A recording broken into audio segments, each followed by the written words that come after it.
Sulayan nato ang Filipino night market dinhi sa Riyadh pagkalami sa mga pagkaon dinhi.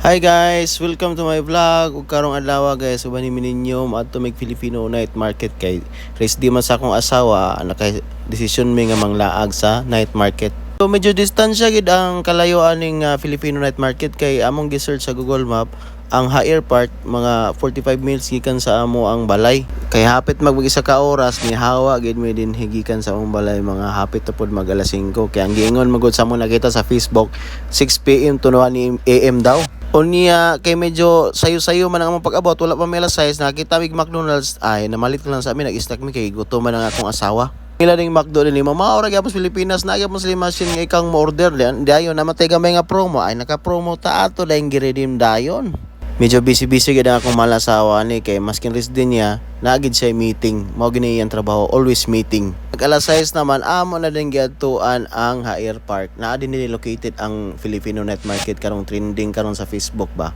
Ang entrance fee din nila dinhi kay ang kada usa 20 real di ay so nakabike din taon may 40 real guys. Og unsa pa gihulatan amo dayon gisuroy kung unsa kanindot ning Higher Park akong gitan-aw medyo luma-luma siya gamay pero ang pinakadabis din kay naa din ni ang trending Filipino night market. Ayon kay makabayan man ta ato ginsuportaan ang mga kabayan nato mga Pilipino dinhi mga business minded ato silang suportaan kaning ilang gitatawag nga Filipino night market. Sa among pagsusi-susi dinhi tiyadag na ayon yung mga anak dinhi for family kay naapod sa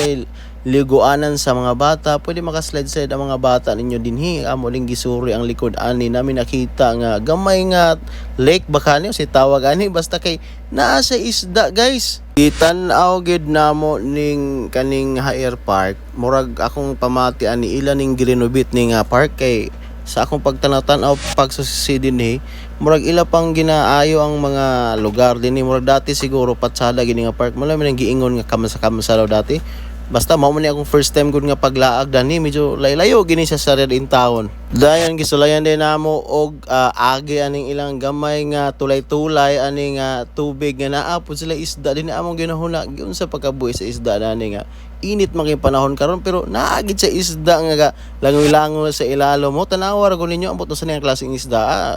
Kuan siguro ni kaning tilapia siguro ni or unsa basta kay buhi man gud sila tanawagan ninyo kay medyo layo pa man ang oras kay maskin alas 6 na wala pa mag-intaw na ato mga kabayan naka-prepare og luto kay karon lagi kay Sabado malagi din so ang ilang giingon mo ko din nga daghan kay tawo magdumok og bibo kay din mga kuan daw Friday kay ang Thursday kuno og Sabado medyo dili kay bibo kay balo na biatad ang mga kada sa gararis